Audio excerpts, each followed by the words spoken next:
En esta oportunidad vamos a tener la exposición de un mensaje que podemos ver en las Escrituras sobre la obra que Dios ha hecho en nuestras vidas, en su vida y en mi vida. Nuestro Dios ha hecho una obra que abarca, envuelve todo lo que es el ser humano y la existencia del ser humano. Así que en esta oportunidad vamos a estar viendo esta escritura. Ya la hemos analizado en otra oportunidad. Y en esta ocasión le hemos titulado a este mensaje Escogidos con propósito.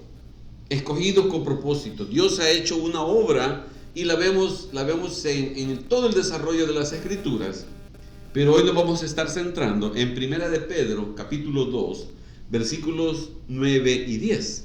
Dice así el Señor: Mas vosotros sois linaje escogido, real sacerdocio, nación santa, pueblo adquirido por Dios, para que anunciéis las virtudes de aquel que os llamó de las tinieblas a su luz admirable.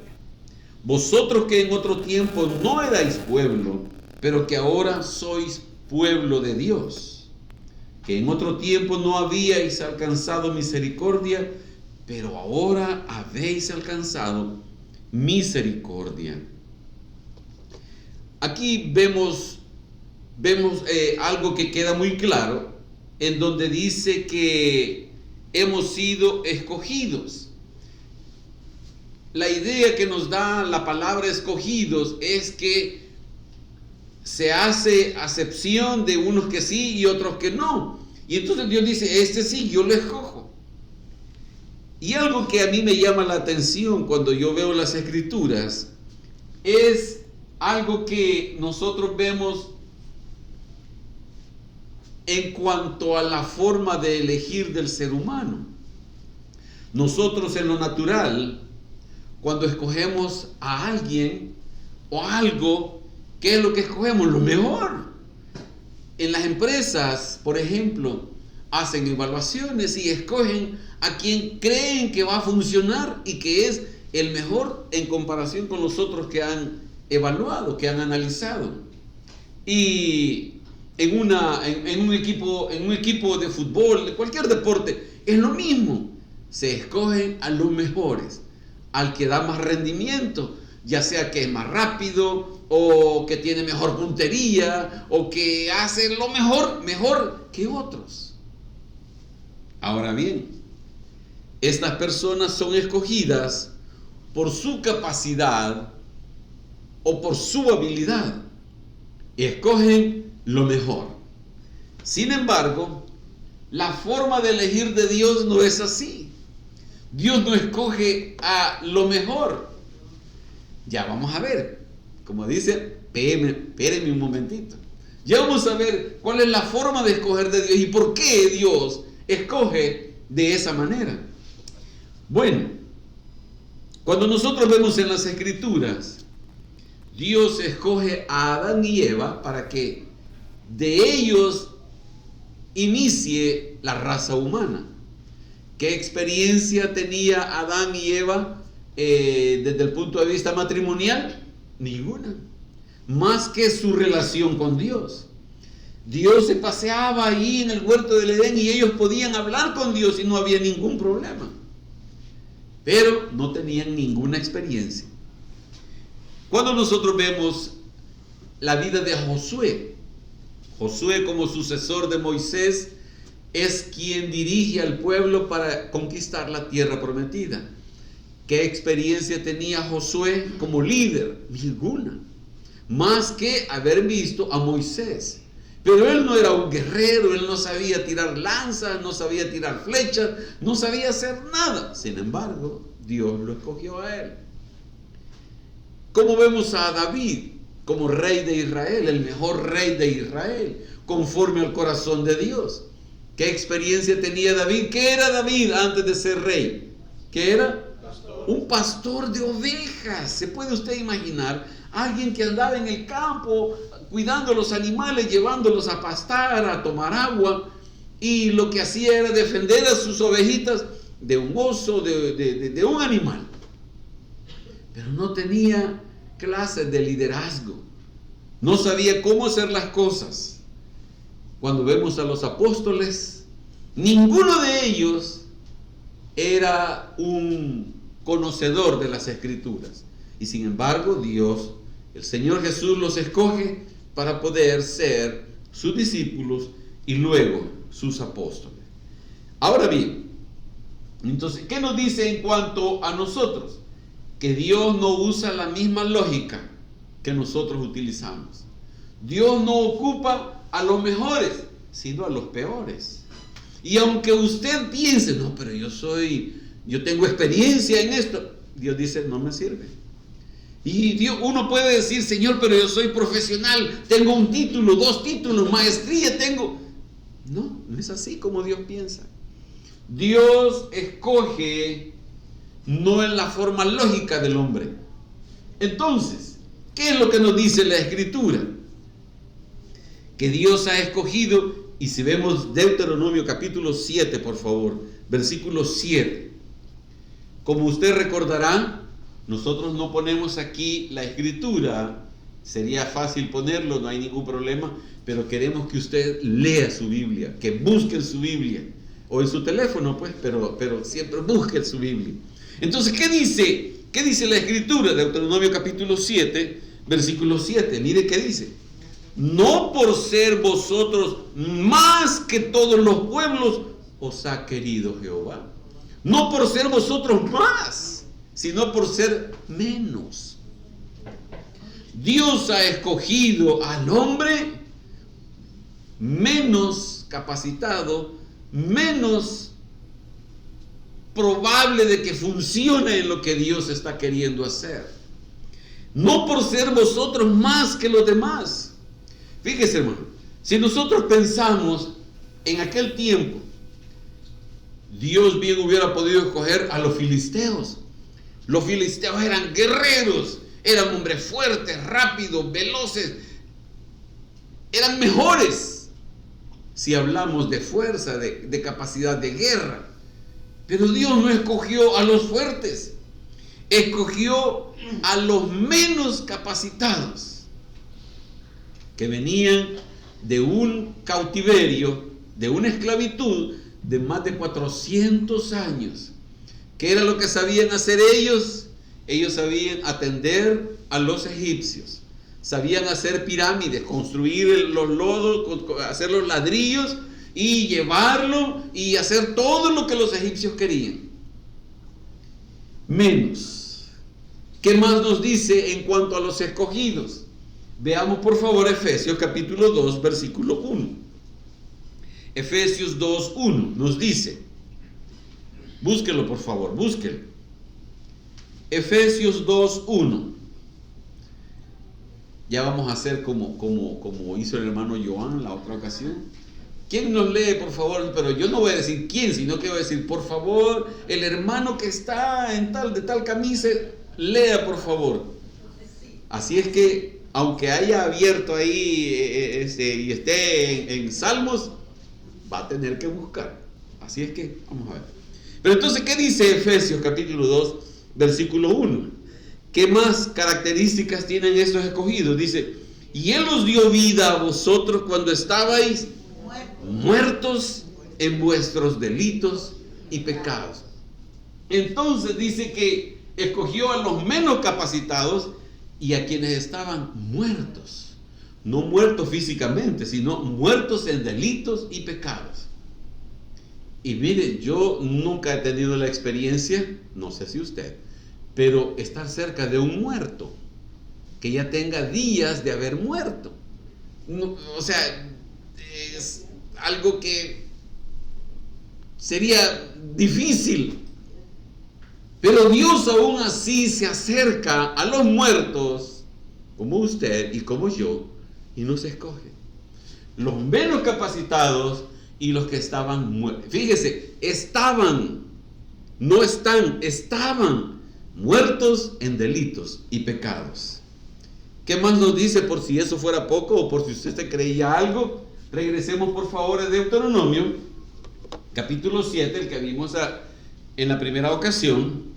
Deuteronomio capítulo 7, vamos a leer el versículo 7. Deuteronomio 7:7. Nuestro Dios sabe cómo llevar nuestras vidas.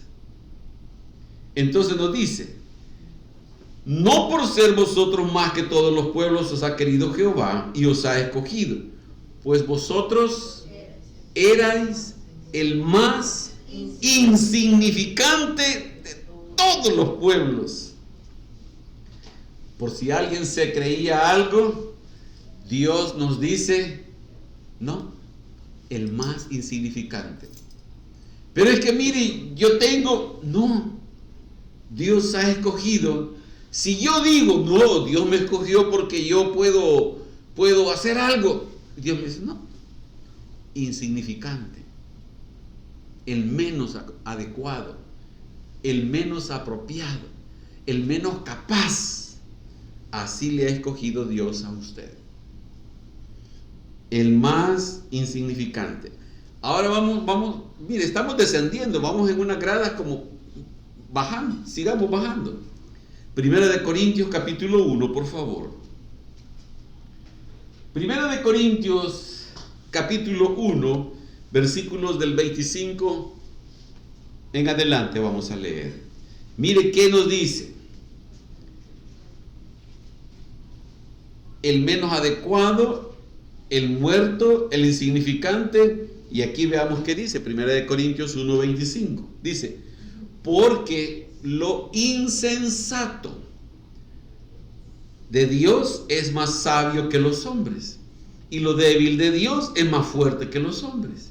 Mirad, hermanos, vuestra vocación, que no soy muchos sabios según la carne, ni muchos poderosos, ni muchos nobles, sino que, aquí viene otra característica suya, aunque me digan que no. Aquí viene otra característica nuestra. Dice: sino que lo necio del mundo escogió Dios para avergonzar a los sabios, y lo débil del mundo escogió Dios para avergonzar a los fuertes, y lo vil del mundo y lo menospreciado escogió Dios, y lo que no es, para deshacer lo que es. Mira, hermano, ¿qué características dice? Dice que lo vil y lo necio, lo menospreciado. Mire, no quiero que centre su mirada en lo que dice para qué, porque eso no ha llegado. Hasta que llegue el momento adecuado, que Dios use su vida, que no digamos, no, pero yo sé, yo conozco. Todavía no está listo. Dice que lo peor, lo insensato, lo débil, los no sabios, los no poderosos, los no nobles, los necios, lo vil, lo menospreciado. Entonces, cuando usted se para a la par de otra persona, de otro hermano, usted lo que debe de pensar es: no soy más que él, no soy más que ella. Somos iguales ante los ojos de Dios. Necios, vil, menospreciados, muertos. Igual. No hay nadie que pueda decir: yo soy más que alguien. Sigamos bajando en la escalera.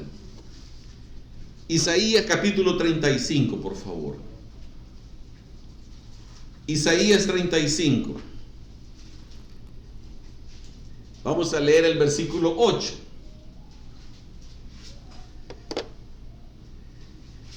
Así que no se vaya a enojar conmigo por el mensaje de ahora, hermano. Yo solo estoy leyendo la Biblia, nada más. Isaías 35, versículo 8.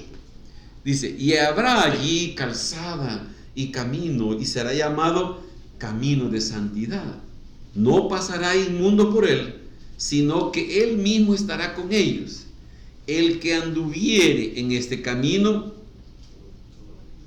por torpe que sea, no se extraviará. Yo sé que esa palabra es bien fuerte, decírsela a otra persona, pero aquí quien la está diciendo es Dios. Yo no puedo tener el valor de decirle a otra persona que es lo necio del mundo y que es torpe. Pero Dios eso es lo que me está diciendo a mí. Dios lo que está diciendo es de que yo no puedo.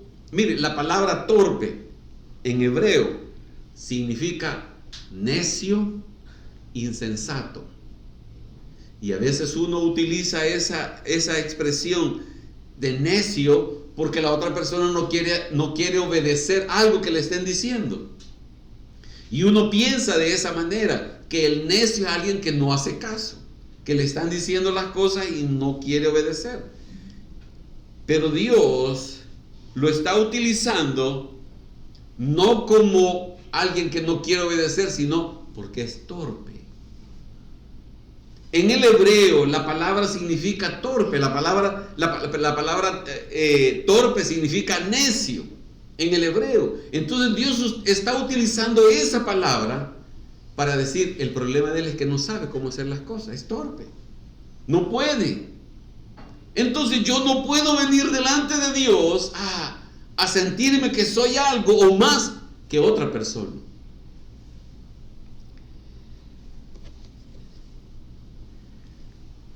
La elección que Dios ha hecho en nuestras vidas no es por ser necio, sino a pesar de que somos necios, a pesar de que estamos muertos, a pesar de que somos lo vil, a pesar de eso, Dios ha hecho la elección de nuestras vidas.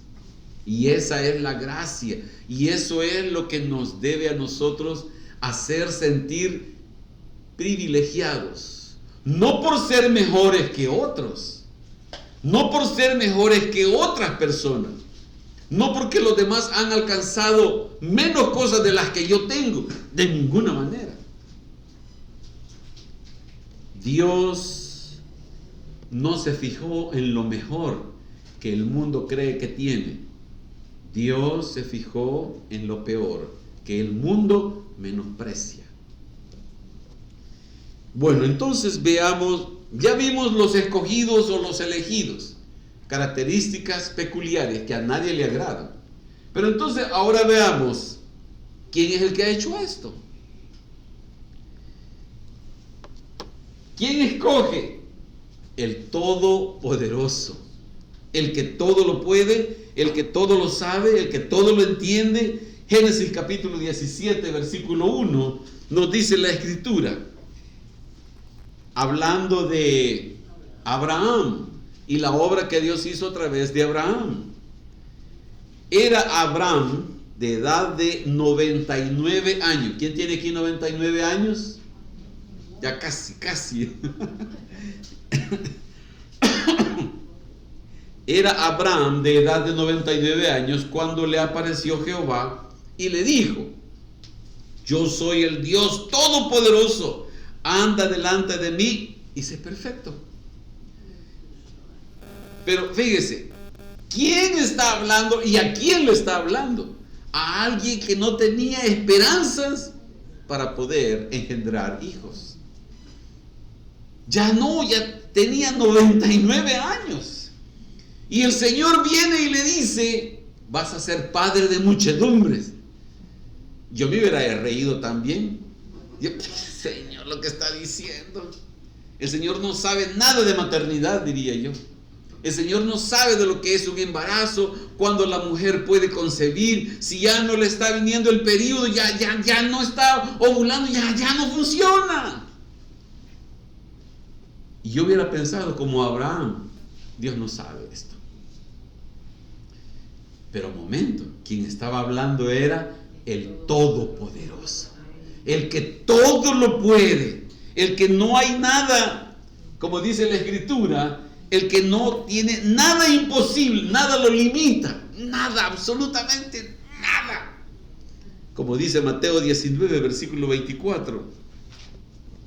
Mateo 19, 24. Otra vez os digo, ¿qué es más fácil pasar un camello por el ojo de una aguja que entrar un rico en el reino de Dios. Sus discípulos, oyendo esto, se asombraron en gran manera, diciendo: ¿quién pues podrá ser salvo? ¿Quién podrá ser salvo? Y mirándolos, Jesús les dijo: para los hombres esto es imposible, mas para el Todopoderoso, mas para Dios, todo es posible. Hasta que una mujer de 100 años pueda concebir, una mujer de 80 años pueda concebir, un hombre de 99, de 110 años pueda engendrar. Para los hombres es imposible. La inseminación artificial, y hoy con toda la tecnología que hay, y la inteligencia artificial, y saber todo cómo funciona, pero Dios dice, hay cosas que para el hombre son imposibles, pero para Dios no hay límites, para Dios no hay restricción, para Dios no hay nada que diga, esto no puede Dios. Entonces, ¿quién elige a los torpes, a los necios? ¿Quién me eligió a mí? Dice que es el que todo lo puede, el que no tiene límites. Nada es imposible. Ninguna persona, ni aunque sea un predicador, puede darle la salvación a nadie. La conversación esa que estaban teniendo con el Señor en cuanto a los ricos y la salvación de los ricos, y se expresa la idea de que es más fácil pasar a un camello por el ojo de una aguja. Eso es una comparación, porque una de las puertas que estaban alrededor de la ciudad se llamaba el ojo de la aguja. Y entonces decían, es más fácil pasar un camello por ahí a que un rico sea salvo. Y por eso ellos pensaban, pero entonces los ricos no se pueden salvar. Pero para Dios no hay nada imposible. Nadie puede hacer algo para salvar a una persona. Ninguno, nadie de nosotros, ni a su mamá, ni a su papá, ni a sus hijos, ni a sus nietos, ni a sus amigos, sus vecinos, a nadie no lo puede salvar. Yo no puedo llegar y tal vez lo puedo rescatar de un peligro de la muerte, eso es otra cosa. Pero darle la salvación eterna no se puede a ninguna persona. Yo puedo ayudarle a alguien que no lo atropelle un carro, yo lo empujo, lo jalo, hago algo, y no se murió, no lo golpearon. Pero la salvación es imposible para el hombre. Todo intento que el hombre haga para salvarse, aunque vaya todos los días a la iglesia y esté ahí arreglando, limpiando y haciendo cosas, nada le puede salvar a una persona. Números capítulo 11, por favor. Números capítulo 11, versículo 23. Dios no ha dejado de salvar a las personas. No ha llegado el momento en el cual se pueda decir, aquí ya Dios ya no puede hacer nada. Números 11, 23 nos dice, entonces Jehová respondió a Moisés, ¿acaso se ha acortado la mano de Jehová? Ahora verás si se cumple mi palabra o no. La pregunta que nos podríamos hacer en esta mañana es, ¿se ha acortado la obra de Dios de decir, hasta aquí llegó, ya no se puede? Dios ha obrado en los países industrializados, los grandes, los pequeños, los comunistas, países ateos. Dios sigue obrando en todo lugar. Dios tiene pueblo en todo lugar, porque la mano de Jehová no se ha acortado de decir, aquí ya no puede Dios obrar. A este lugar lejano, en una montaña, en una isla, Dios no puede obrar. No es cierto. La mano de Jehová no se ha acortado. ¿Por qué? Miren cómo dice el Salmo 77, versículo 13 y 14. Salmo 77, 13 dice, oh Dios, santo es tu camino. ¿Qué Dios es grande como nuestro Dios? Tú eres el Dios que hace maravillas. Hiciste notorio en los pueblos tu poder. Nuestro Dios es grande. Nuestro Dios es el Todopoderoso. Nuestro Dios es el que todo lo sabe y lo puede hacer si es su voluntad. Usted puede ser que conozca a alguien o que llegue a otra iglesia o conocer a alguien que de repente conversando llegan al punto de que sí, Dios es mi Salvador, Jesucristo es mi Salvador, y usted puede pensar, ¿cómo si este era un gran malo? Un gran pícaro, y este robó, y este se llevó a la esposa de no sé quién, y este era no sé. Pero el Dios grande y todopoderoso le puede dar la salvación a quien Él quiera. Y alguien de cual usted puede decir, no puede ser que este sea salvo, si este es un gran malilla. Pero el que escoge es Dios, y escoge a los peores. Y si Él está dentro de los peores, ¿dónde estoy yo? En los mismos, en los peores. Entonces no hay restricción para Dios. Salmos 86. Dice el Salmo 86, versículo 10. Porque tú eres grande y hacedor de maravillas. Solo tú eres Dios, no hay otro Dios. Nuestro Dios es grande y hacedor de maravillas. Maravillas para salvar y maravillas para sanar. Mire, hermano, Dios tiene el poder para sanar a todas las personas. Dios tiene el poder. Es indiscutible. El Dios todopoderoso, el Dios que todo lo puede salvar y sanar a las personas que Él quiera. Pero llega un momento en el cual dice, no es mi deseo, no es mi voluntad. Y Dios dice, no, ya. Y hay Dios de otros que Dios dice, yo quiero que siga viviendo. Y hay personas que siguen viviendo de una manera tal que los médicos y la ciencia dicen, no es posible. No es posible que esté bien, que esté sano.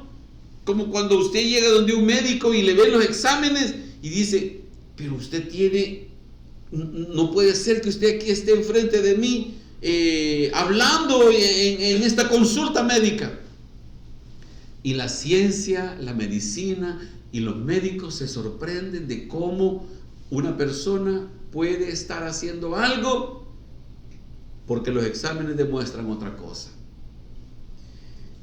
El Dios Todopoderoso, dice el Salmo 86, versículo 10, porque tú eres grande y hacedor de maravillas, solo tú eres Dios. Él es el Dios omnipotente. La expresión ahí en cuanto al Todopoderoso, solo tú eres Dios, que es grande y que es hacedor de maravillas, está hablando del Dios omnipotente. Y la palabra omnipotente en el hebreo es Shaddai, el Dios todopoderoso, absoluto, superior, soberano, que puede hacer lo que desee. Hermanos, en esta breve exposición hemos hablado de a quiénes ha escogido y quién es el que ha escogido. A quien no le podemos decir, Señor, ¿por qué haces eso? Señor, ¿por qué salvaste a esta persona? Señor, ¿por qué sanaste a esta otra persona? Y mire, hermano, quiero hacerle una aclaración. Para que Dios obre un milagro, no necesariamente es en la vida de un cristiano. Dios puede obrar y sanar y hacer lo que desee, aún en los ateos. Aún utilizando un medicamento, alguna operación que esté disponible para la ciencia médica. Dios obra según su santa voluntad y no necesita ser creyente para que Dios obre. Dios obra en todas las personas. Bueno, ahora veamos veamos ahora lo que rodea a esta obra que Dios hace de escoger a este tipo de personas. ¿Por qué lo hace? Ahora vamos a ver lo que es la elección. Regresemos por favor a Deuteronomio capítulo 7, versículo 8. ¿Por qué Dios escoge a lo peor del mundo? ¿Por qué Dios escoge a los menos indicados? ¿Por qué Dios escoge a los torpes? ¿Por qué nos escogió a nosotros? ¿Por qué? Él es el que todo lo puede, Él es el que todo lo sabe hacer, no tiene límites. Pero veamos Deuteronomio 7 y vamos a leer con énfasis el versículo 8. Deuteronomio 7:7 dice: no por ser vosotros más que todos los pueblos os ha querido Jehová y os ha escogido, pues vosotros erais el más insignificante de todos los pueblos. Mire aquí, mire esto. Si puede en su Biblia, subráyelo, márquelo, póngalo en amarillo, haga resaltar esa expresión. Sino por cuanto Jehová os amó y quiso guardar el juramento que juró a vuestros padres, os ha sacado Jehová con mano poderosa y os ha rescatado de servidumbre de la mano de Faraón, rey de Egipto. ¿Por qué? Por amor. Porque Él ha amado a quien nadie ha amado, a quien nadie aprecia. Dios dice: porque te amo es que te escojo. Mire, hermano, a mí me da una gran gratitud el reconocer y saber que Dios me ha amado y por eso me ha escogido. Es por amor. Es por amor. Dios ha amado a alguien que no se merecía ser amado. Alguien que no se ganó ese amor. No es que haya hecho algo para merecer que Dios nos amara. De ninguna manera. Dios no ha visto en nosotros características o habilidades que nos hagan merecedores de su amor, de su aprecio, de su elección. Dios nos ha escogido por amor. Aquí mismo en el versículo 8, mire qué otro énfasis podemos sacar de acá. Dice: sino por cuanto Jehová os amó y quiso guardar el juramento que juró a vuestros padres, os ha sacado Jehová con mano poderosa y os ha rescatado de servidumbre de la mano de Faraón. Dice que fíjese, por amor, dice que nos escoge, nos saca de ahí, nos ha rescatado de la servidumbre de mano de Faraón. Nos ha rescatado para no seguir igual. Nos ha rescatado para no seguir esclavos en Egipto. Nos ha rescatado para no seguir haciendo lo mismo que hacíamos antes cuando estábamos esclavos. Nos ha rescatado para no seguir la misma vida de antes.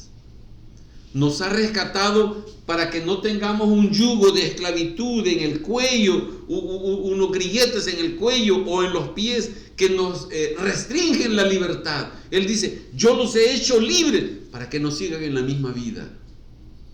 Ahora la pregunta es: ¿y qué pasa si seguimos en la misma vida entonces? ¿Qué pasa si seguimos viviendo en Egipto? ¿Qué pasa si, imagínese usted, que viene Dios, lo saca de la servidumbre de Egipto, viene el Señor, lo saca, y que haya alguien que diga: no, yo solo los domingos voy a estar fuera de Egipto, pero de lunes a sábado yo me voy a regresar a Egipto y vivo mi vida normal? Y Dios dice: no, el juego no es así, el plan no es así. Te he rescatado de la vida de servidumbre para que ya no sigas en esa vida. Te he rescatado para que no vuelvas a eso. Eres libre. Y pareciera que a nosotros nos encanta vivir la vida de esclavos del pecado y seguir en lo mismo. No tiene lógica eso. no cumple la lógica de Dios, porque Dios dice: te he amado, eres lo peor, eres lo menospreciado, estabas muerto, te he rescatado de ahí, te he dado vida, corté las cadenas, rompí las cadenas, te separé del yugo de esclavitud egipcio. Y que usted diga: pero yo los lunes ya vivo en lo mismo, y el martes sí, todos los días normal. O que usted diga: mire, yo vengo el domingo al culto, pero en la noche sigo viendo pornografía, sigo deleitándome en mis ojos en aquello que es deshonroso y desagradable ante los ojos de Dios. Pero Dios está diciendo: pero yo ya corté todas esas cadenas de pecado. Pero es que fíjense que tengo una invitación y unos amigos me han invitado y ahí nos tomamos ahí y nos ponemos un poco alegres. Pero lo que Dios está diciendo en la Escritura es algo contrario a ese tipo de vida. El Señor está diciendo: yo les he hecho libres, los rescaté de la servidumbre de mano de Faraón. Yo ya lo hice. A menos que nosotros le digamos a Dios: Dios, no te creo, Dios, no creo. Pero entonces Dios es mentiroso. ¿Será que Dios es mentiroso? Dios está diciendo: el Todopoderoso, el Todopoderoso nos ha liberado para que vivamos libres de la esclavitud del pecado. Entonces la pregunta que deberíamos de hacernos nosotros es: ¿seguimos nuestra vida normal? ¿Seguimos una doble vida, como hemos hablado en otras ocasiones, que el día del culto, el día de hablar con los hermanos, hablamos cristiano, vivimos cristiano, pero detrás de todo eso volvemos a la vida de esclavos de Faraón? Dios nos ha rescatado para que no sigamos en la misma vida. Nos ha rescatado y nos declara libres. Dios nos declara libres de la vida pecaminosa. Ahora bien, mire, hermano, los elegidos, el que elige, ¿por qué lo hace? Y esto tiene un precio. Esto tiene un precio. Veamos por favor Juan capítulo 1 versículo 29. Evangelio de Juan capítulo 1 versículo 29. ¿Recuerda usted, hermano, el día que ellos salieron de Egipto? Habían unas reglas que iba a pasar. Iba a salir el ángel de la muerte. El ángel de la muerte no era Satanás. El ángel de la muerte no era un ángel caído. El ángel de la muerte no era nadie malo. El ángel de la muerte era el mismo Dios. Entonces, ¿qué le dice el Señor a Moisés y a Aarón? ¿Cuál es la instrucción que les da? Les dice: todos a la medianoche deben de estar dentro de sus casas y deben de echar en el dintel de la puerta sangre de un cordero que deben de matar y comer asado al fuego, con panes sin levaduras y hierbas amargas. Entonces, todos los hebreos mataron un cordero, uno por familia. Cada casa tenía que haber la muerte de un cordero, y si no había eso, entonces ese primogénito iba a morir. Entonces, como los egipcios no sabían, y si lo supieron, no lo creyeron, entonces en la casa de todos los egipcios había un muerto, y era el primogénito de cada casa. Pero en la casa de los hebreos era un cordero el que tenía que morir, y su sangre la habían rociado en el dintel de la puerta. Veamos qué dice Juan 1:29, por favor. Al siguiente día vio Juan a Jesús, que venía a él, y dijo: he aquí el Cordero Pascual, he aquí el Cordero de Dios, que quita el pecado del mundo. Que quita el pecado, que corta, que Dios ya no ve ese pecado porque la sangre lo ha limpiado. Entonces el Cordero Pascual, nuestro Cordero Pascual, es nuestro Señor Jesucristo, que nos ha liberado con su sangre y tuvo que morir para rescatarnos a cada uno de nosotros. Por amor. Hermano, el producto de esta obra de Dios es algo que nosotros no apreciamos,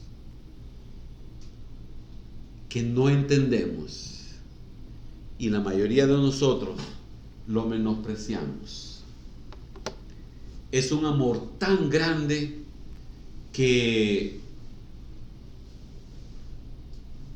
lo dejamos como a un lado por seguir en la vida pecaminosa de Egipto. Lo dejamos a un lado de podernos acercar a Él y disfrutar de su presencia todos los días, no solo el día domingo. Hermanos, venir a un culto no es la vida cristiana, es parte de, pero estamos llamados a apreciar ese amor con nuestra vida, con nuestro corazón, a no menospreciarlo con venir y leer la Biblia. Hermano, creo que sí, les conté una historia de un pastor que fue invitado a una casa de unas personas adineradas. Lo invitaron a comer al pastor, y entonces después la señora de la casa dijo: mira, le dijo al esposo, yo creo que el pastor se robó una de las cucharas de plata nuestras, porque no está la de él. Y pasaron toda la semana con esa incertidumbre. El pastor es un ladrón, el ladrón, porque le da risa. Yo no me he llevado su cuchara. Y entonces llegaron el día domingo y confrontaron al pastor. Mire, pastor, queremos hablar con usted. Queremos saber si usted se llevó nuestra cuchara de plata. Y no, perdón, ellos no habían llegado el siguiente domingo porque estaban molestos y fueron hasta el siguiente, 2 semanas después. Y entonces lo confrontaron y él les dijo, no me la llevé, pero sí la tomé. Y les dijo, la dejé colocada en medio de su Biblia. Quiere decir que pasaron 2 semanas y a saber cuánto más tiempo iba a pasar sin que ellas abrieran la Biblia para darse cuenta que ahí estaba la cuchara. 2 semanas. Y nosotros muchas veces llegamos de domingo a domingo y hacemos así, a limpiar la pasta de la Biblia, a quitarle las telarañas, porque menospreciamos ese amor, menospreciamos la carta de amor que nos ha dejado nuestro Dios para querer estar conociéndolo en su presencia, estar congregándonos y disfrutar de Él y no menospreciarlo por cosas de menos valor. Dios nos ha salvado a pesar de lo que somos. Fíjese, aún con ese menosprecio que nosotros tenemos de Él y de su amor, Dios mantiene ese amor y no nos paga conforme a lo que merecemos. No a lo que merecíamos cuando ya estábamos muertos en delitos y pecados y siendo torpes, sino que aún hoy en día no nos paga conforme a lo que merecemos. Dios nos escoge y no nosotros a Él. No hemos sido nosotros el que hemos andado en busca de Dios, sino que a pesar de que lo hemos menospreciado en muerte, aún así, Él nos ha escogido. Y además, Dios tiene propósito de haberle escogido a usted. Y eso Dios no lo va a cambiar. Eso Dios no lo va a negociar. En otra oportunidad lo vamos a ver. Dios no va a modificar los planes y propósitos que tenga con cada uno de nosotros. Dios no nos ha rescatado para venir y estar sentados, nada más. Eso no es el plan de Dios. Cada 7 días. Es muchísimo más valioso, más elevado que venir y estar sentado en un culto. Somos instrumentos o herramientas en sus manos, hermanos, para su gloria, para más de lo que nosotros pensamos, para más de lo que nosotros planeamos. Dios tiene un plan para su vida y está dispuesto a que se cumpla a pesar de lo que nosotros somos, a pesar de que menospreciamos el culto, a pesar de que menospreciamos al Señor en nuestras vidas. ¿Qué podemos decir sino de pedirle perdón a Dios y decirle: Señor, me has amado con amor eterno? Y Él no ha renunciado a ese amor, de decir: no, ya no te amo, y darnos una patada. Su amor se mantiene. Ese amor todavía está disponible para cada uno de nosotros. Padre, en el nombre de Jesús te damos las gracias por tu bondad, por tu misericordia. Señor, gracias, porque sabemos que tú eres el Dios grande, el Dios todopoderoso, que nos ha amado con amor eterno, a pesar de lo que somos. No solo a pesar de lo que éramos, sino a pesar de lo que somos aún hoy en día. Perdónanos, Señor, por menospreciar tu culto. Perdónanos, Señor, por menospreciar tu amor. Perdónanos, Señor, por cambiarte por cosas insignificantes. Perdónanos, Señor, porque no nos pagas conforme a lo que merecemos. Señor, en el nombre de Jesús,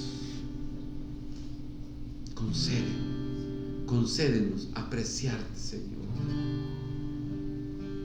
Concédenos podernos acercar a ti y rendir nuestro corazón a tus pies, Padre.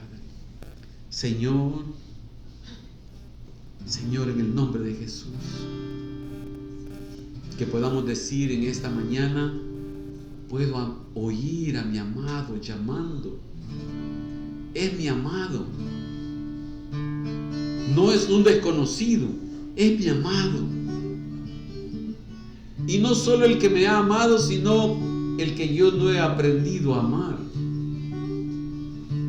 Y la pregunta que hacía Isaías es: ¿quién vendrá? ¿Quién va a oír ese llamado y quién vendrá? Y si usted lo ha oído esta mañana, que le podamos decir al Señor: heme aquí. Heme aquí, Señor. Aquí está mi vida. Haz conmigo lo que sea tu voluntad. Oh Dios.